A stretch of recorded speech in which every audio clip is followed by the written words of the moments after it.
नमस्कार, स्वागत है आपका हरियाणा न्यूज पे और बड़ी खबर के साथ मैं हूं रेणु कैलाश।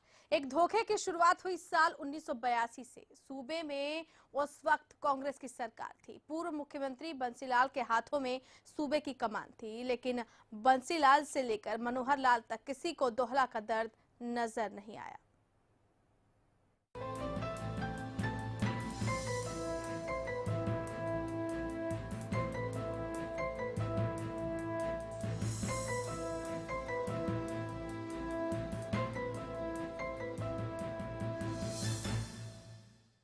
जी हाँ, करोड़ों अरबों की जमीन, 26 एकड़ का खुला मैदान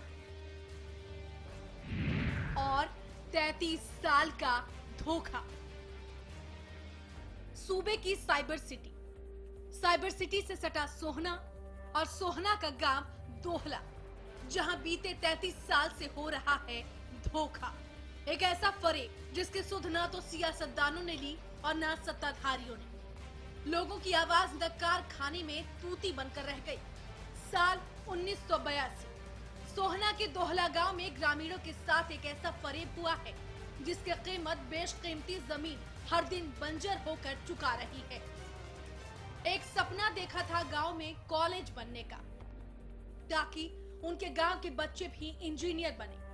इसलिए अपनी कीमती जमीन सरकार को दे दी, लेकिन उस जमीन पर आज तक कॉलेज नहीं बना। जमीन बंजर पड़ी आज भी लोगों को मुंह चढ़ा रही है।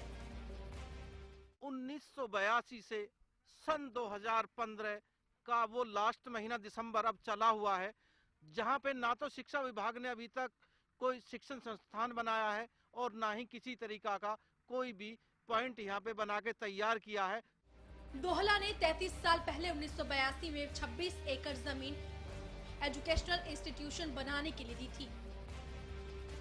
ग्रामीणों को उम्मीद थी कि सरकार इस जमीन पर गांव के बच्चों के लिए उच्च शिक्षण संस्थान बनाएगी, ताकि बच्चों को बेहतर शिक्षा मिल सके, लेकिन ऐसा हो न सका।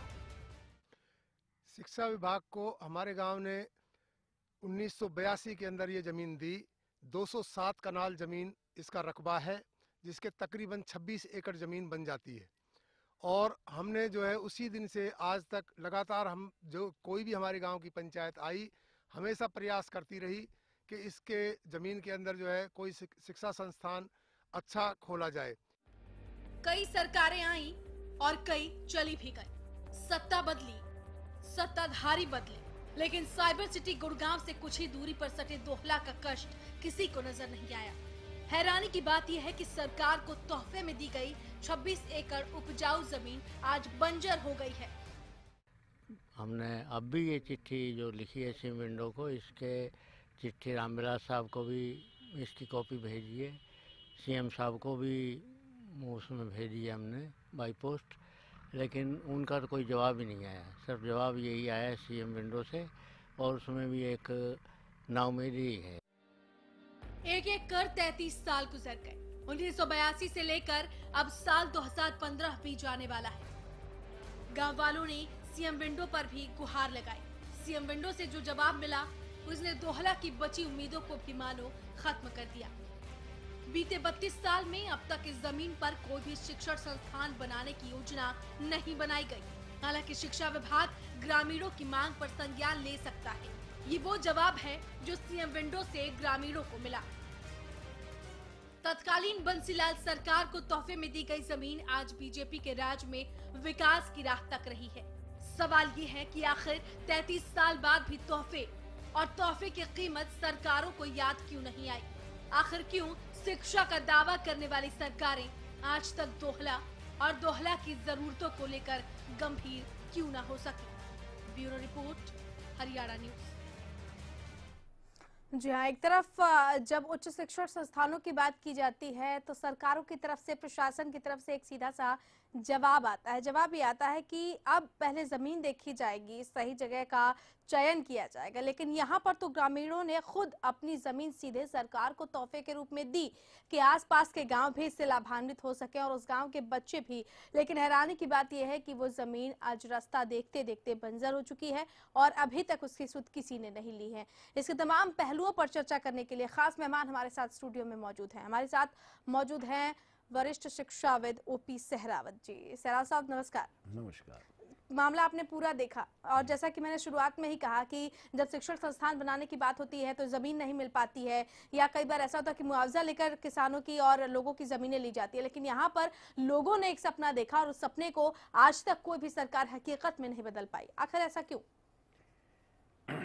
देखिए, जो जिस गांव की ये जमीन है जी, उसकी जनसंख्या कितनी है।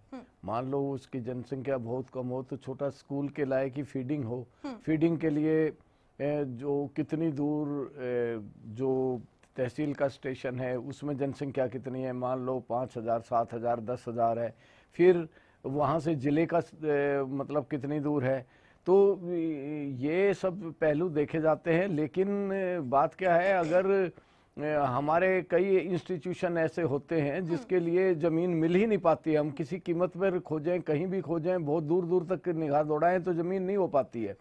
तो वो इंस्टीट्यूशन शुरू करके उसमें जो है साथ ही दूसरे छोटे इंस्टीट्यूट चला सकते हैं। लेकिन ये नियत हो कि भाई हमें वहाँ तरक्की करनी है, वहाँ ये संसाधन जुटाने हैं, तो ये चीज होती है कि इसमें सिचुएशंस वगैरह जिस प्रकार से मैंने बताया कि बहुत सी चीज़ें देखनी पड़ती हैं।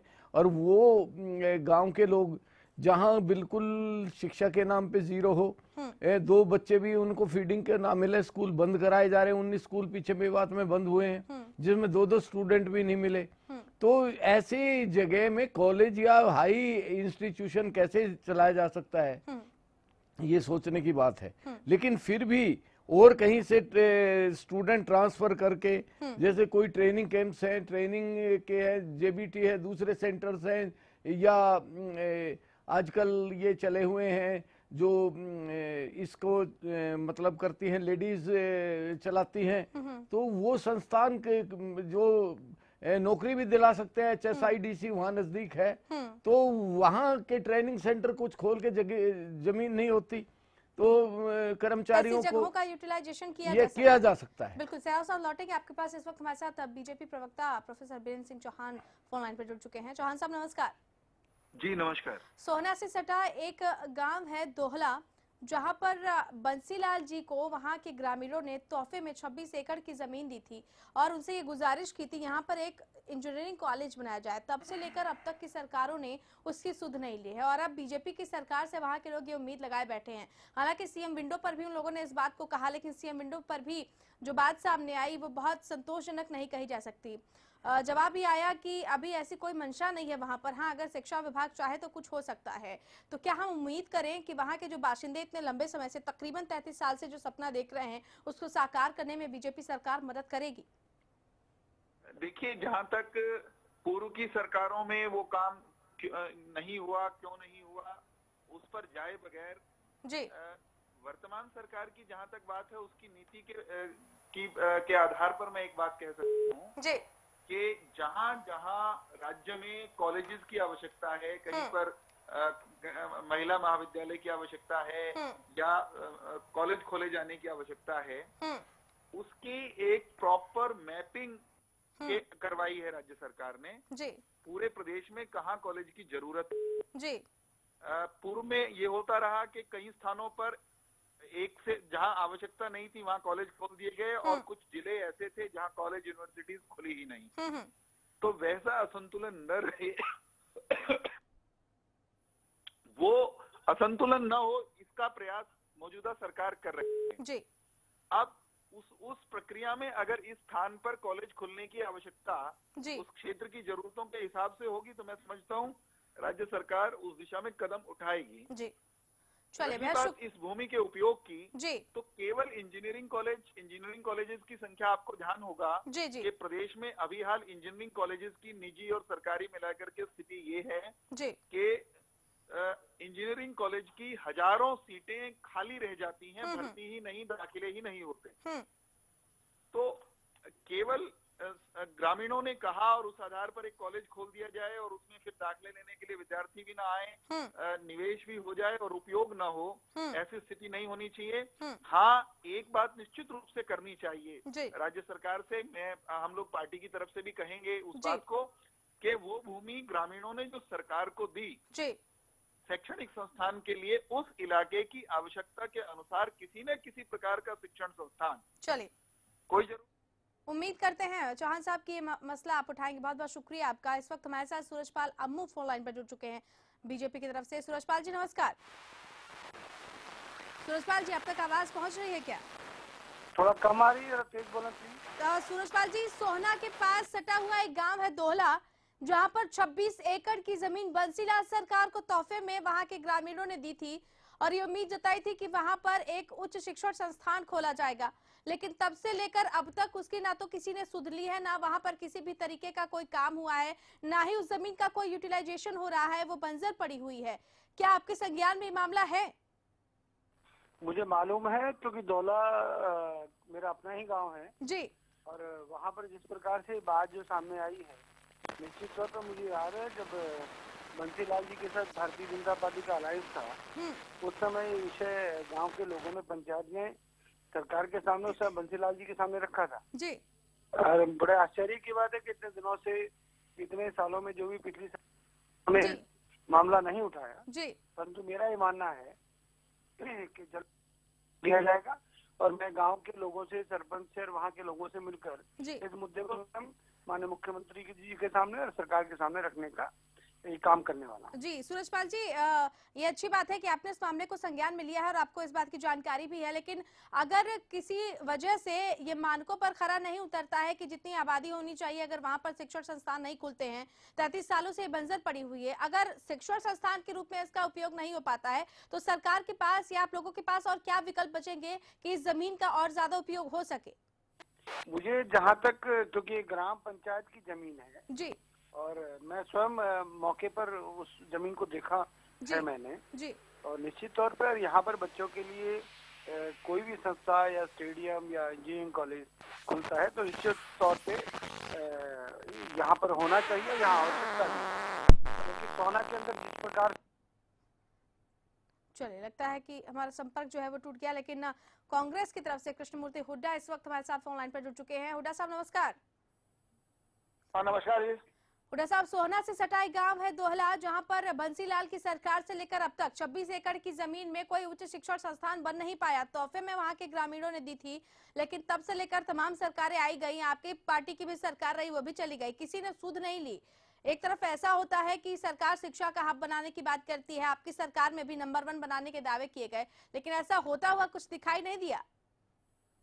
देखिए, ये तो इसके बारे में जब तक उसकी पूरी जानकारी नहीं होगी तो मैं कैसे बता सकता हूँ जी। जब तक मुझे उनके डिपार्टमेंट से नहीं पता लगेगा जी, तो इसके बारे में कुछ भी कहना ठीक नहीं है। चलिए, उम्मीद करते हैं कि आप इस पूरे मामले की जानकारी लेंगे। शुक्रिया आपका कृष्णमूर्ति हुड्डा जी। तो हालांकि कांग्रेस प्रवक्ता ये कह रहे हैं कि उन्हें इस मामले की जानकारी ही नहीं है, लेकिन सूरजपाल अम्मू ने ये कहा है कि इस पूरे मामले को उठाया जाएगा और वो उम्मीद करते हैं कि यहाँ पर उच्च शिक्षण संस्थान बनाया जाएगा। यहाँ पर वक्त एक छोटे से ब्रेक का हो गया है, ब्रेक के उस पार भी इसके तमाम पहलुओं पर करेंगे चर्चा। जल्द लौट रहे हैं बड़ी खबर के साथ।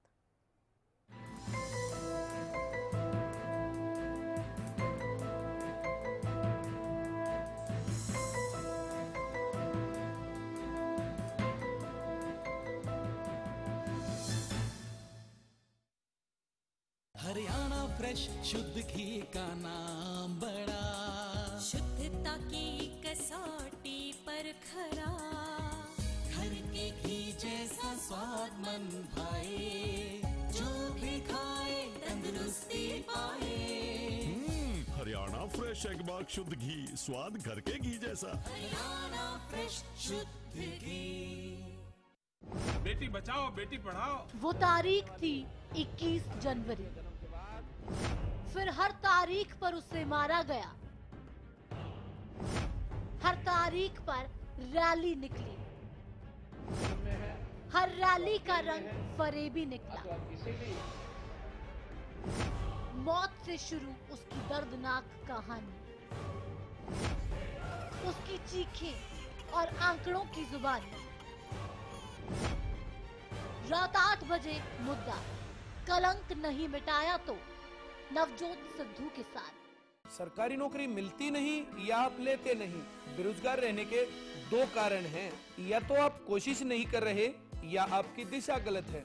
सरकारी नौकरी कैसे पाई जा सकती है, देखिए हमारा खास कार्यक्रम कैसे पाएं सरकारी नौकरी, हर रोज दोपहर 2:30 बजे।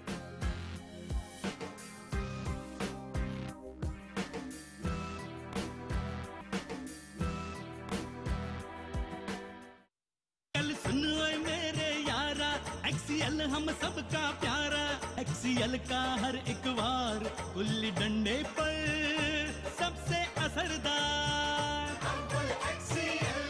एक्सीएल है अव्वल, गुल्ली डंडे का ये सबसे बेहतर।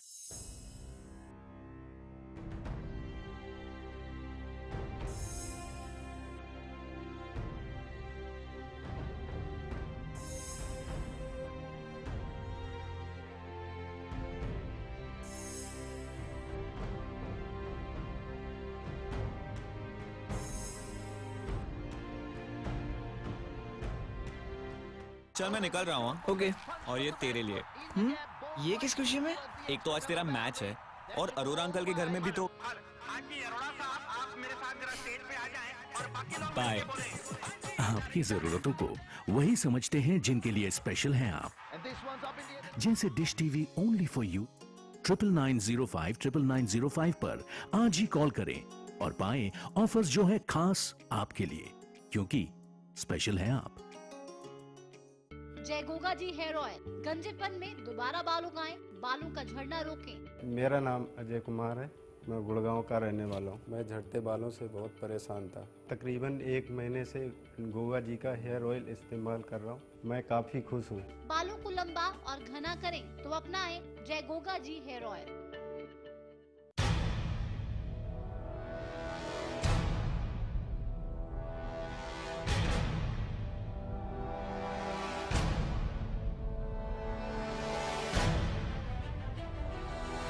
कहते हैं पूजा में बड़ी शक्ति होती है।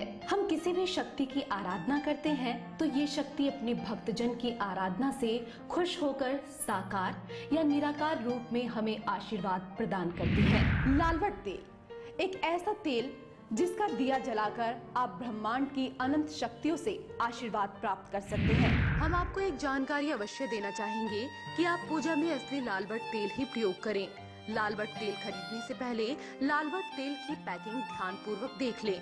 लालवट तेल की शीशी पर होलोग्राम लगा हुआ है, शीशी पर बारकोड अवश्य ही देख लें। शीशी के ढक्कन पर भी लालवट अवश्य देख लें। शीशी के डिब्बे पर भी होलोग्राम अवश्य ही देखें। अन्यथा बहुत से लोग गलत तरीके से लेबल लगाकर डुप्लीकेट लालवट तेल बेच रहे हैं। गुरुजी द्वारा बताया गया एकमात्र यही तेल पूजा में प्रयोग करें। ये पूर्ण रूप से असली है, पहचान देखकर ही लालवट तेल खरीदें। और अधिक जानकारी के लिए आप दिए गए फोन नंबर पर संपर्क करें। कल सुन ओए मेरे यारा, एक्सीएल हम सबका प्यारा, एक्सीएल का हर एक वार गुल्ली डंडे पर सबसे असरदार। एक्सीएल है अव्वल, गुल्ली डंडे का ये सबसे बेहतर। आतंक का सरगना, अलकायदा का अमीर, जिहाद का मुखौटा, दहशत की जागीर। क्राइम रिपोर्ट में देखिए,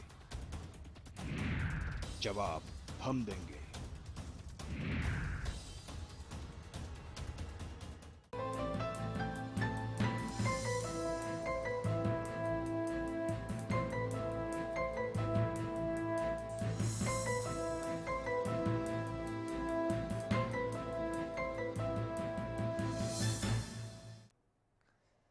ब्रेक के बाद स्वागत है आपका बड़ी खबर में। 33 साल के धोखे की हम बात कर रहे हैं। सोहना से सटा हुआ गांव है दोहला, जहां पर 33 साल पहले 26 एकड़ की जमीन सरकार को तोहफे में इसलिए दी गई ताकि वहां पर उच्च शिक्षण संस्थान बनाया जा सके, लेकिन 33 सालों का ये सिलसिला बदस्तूर जारी है। वो इंतजार बदस्तूर जारी है, किसी भी सरकार ने अब तक सुध नहीं ली है। हालांकि हमारी जब बीजेपी के नेताओं से बातचीत हुई, उन्होंने कहा कि वो जरूर इस मामले को देखेंगे और उठाएंगे और कोशिश करेंगे कि यहाँ पर एक उच्च शिक्षण संस्थान बनाए जाए, लेकिन ये होगा कब? क्योंकि आश्वासनों का दौर पिछले 33 सालों से चल रहा है। हमारे साथ खास मेहमान स्टूडियो में मौजूद है शिक्षाविद ओपी सहरावत, हमारे साथ लगातार बने हुए। सहरावत साहब, आपको क्या लगता है 33 सालों तक ये धोखा जनता को क्यों दिया जाता रहा? क्या इच्छा शक्ति की कमी रही या फिर किसी ने ऐसा चाहा ही नहीं या हो ही नहीं पाया? नहीं, ये मतलब किसी ने ये विचार करके इसको योजना को कार्य रूप दिया ही नहीं जी। नहीं तो बहुत नज़दीक यहाँ के सोना बड़ा केंद्र है, मतलब जनसंख्या अच्छी है और अब कई इंस्टीट्यूशन है सोना के चारों तरफ, और अब HSIDC का बहुत बड़ा केंद्र जो है रोज का मेव में है और इंडस्ट्रियल क्षेत्र बहुत बड़ा है और कितने ही सेंटर यहाँ डेवलप हो रहे हैं। कम से कम भी मतलब 50 सेक्टर के करीब जो है डेवलप हो रहे हैं, तो ये उनके बीच में जगह पड़ती है। यहाँ कोई भी महिलाओं के लिए ट्रेनिंग सेंटर बनाया जा सकता है, या कोई भी जो है हॉस्टल बना करके जहाँ लड़कियों को शिक्षा के लिए जाना पड़ता है दूर दूर, वहाँ हॉस्टल बना करके कोई भी केंद्र चलाया जा सकता है। महिला आंगनवाड़ी केंद्र की जो ट्रेनिंग है उसका बड़ा यूज ले सकते हैं। स्वास्थ्य केंद्र बनाए जा सकते हैं। ट्रेनिंग केंद्र महिलाओं का कोई भी ट्रेनिंग केंद्र जो है वो बीच के अंदर है, कोई दूर नहीं है, गुड़गांव से सटा है। इधर गुड़गांव का जो रेजिडेंशियल जोन है, उधर सोना का रेजिडेंशियल जोन है, उनके बीच के अंदर है ये जगह, बड़ी इंपॉर्टेंट है। और यहाँ साथ बहुत बड़ा जो पर्यटक केंद्र है वो बिल्कुल इसके साथ पड़ता है, दमदमा झील। तो ये तो एक बहुत इंपॉर्टेंट प्लेस है और जगह है। इसका पता नहीं क्यों इसके बारे में थोड़ी बहुत इन्वेस्टमेंट करके और इसका यूज क्यों नहीं किया गया, क्या कारण रहे? लेकिन बात यह है कि यहाँ के लोग सिर्फ ये चाहते हैं कि वहाँ पर उच्च शिक्षण संस्थान बनाया जाए। शायद यही वजह है कि रुकावट आ रही है। नहीं, ऐसी कुछ बात नहीं है कि उच्च शिक्षण पहले छोटे केंद्र अगर डेवलप हो जाएंगे, चल जाएगा तो इतनी जगह में उच्च शिक्षण संस्थान भी आ जाएंगे। ITI भी आ सकता है। ITI उच्च शिक्षण संस्थान है। कितने ही बच्चे जो है उसमें लगेंगे। उसमें लेडीज के भी कोर्सेज होते हैं, तो उनको भी फायदा होगा। अगर सरकार की ये नियत है कि भाई यहाँ हमने इसी जमीन लोगों ने बड़े उत्साह से दिया कि भाई यहाँ जो डेवलपमेंट हो करके कोई हमारे बच्चों की पढ़ाई की चीज बने, तो ये केंद्र का उपयोग किया जा सकता है। ये सरकार के ऊपर निर्भर है। अगर वो ये सरकार संज्ञान ले कि भाई ये बहुत अच्छी बात है और इसकी तरफ जो है डिस्ट्रिक्ट एजुकेशन ऑफिसर्स और दूसरे जो इस प्रोग्राम को देख रहे होंगे, जो डिप्टी डायरेक्टर हैं, डायरेक्टर्स हैं, शिक्षा से जुड़े हुए तमाम लोग जो है वो इस जगह का उपयोग कर सकते हैं। लेकिन सीएम विंडो पर जब इस बात की शिकायत की गई कि भाई पिछले 33 सालों से हम इंतजार कर रहे हैं, एक ठंडा सा रिस्पांस आया, उस रिस्पांस को देखे और अगर बीजेपी नेताओं की बातों को तौले, एक तरफ तो ये प्रवक्ता यहाँ चैनल पर कह रहे हैं कि जरूर देखा किया जाएगा, लेकिन दूसरी तरफ जो सीएम विंडो से आया जो कि सीधे मुख्यमंत्री से जुड़ा हुआ है, क्या आपको लगता है, उम्मीद है कि यहाँ पर कुछ किया जा सकेगा? देखिए, ये यहाँ के जो MLA है मिस्टर तंवर साहब, वो इन्हीं की कास्ट के, जाति के, इन्हीं के पड़ोस के और बहुत ही अच्छे मतलब इंसान हैं, लेकिन अब वो कितना इंटरेस्ट लेते हैं इस बात में और कितना वो जो है अपने गांव का फायदा कर सकते हैं। अब सोचने की बात ये है कि उनके दिमाग में कितनी जल्दी ये चीज आएगी और इसका जो है ये उपयोग कर पाएंगे। चले, बहुत बहुत शुक्रिया सर आपका, आप आए और आपने इतनी महत्वपूर्ण बातें कही। एक यूटिलाइजेशन किया जा सकता है, लेकिन उसके लिए जरूरी है नीति और नियत की, इच्छा शक्ति की, जो कि पिछले 33 सालों में दिखाई नहीं दिया। लेकिन अब उम्मीदें बीजेपी सरकार पर टिकी हुई हैं, नजरें बीजेपी सरकार पर टिकी हुई हैं और शायद जिस तरीके से बीजेपी के तमाम नेता कह रहे हैं, उम्मीद बरकरार रखनी चाहिए, क्योंकि उम्मीद पर दुनिया कायम है। हम भी ये उम्मीद करते हैं कि पिछले 33 सालों से जो धोखा यहाँ के ग्रामीणों को मिल रहा है, उस धोखे से निजात पाई जाए और जो सपना उन्होंने देखा है कम से कम उसे पूरा करने में वर्तमान सरकार मदद करे। चलिए, इसी के साथ बड़ी खबर में फिलहाल इतना ही। नमस्कार।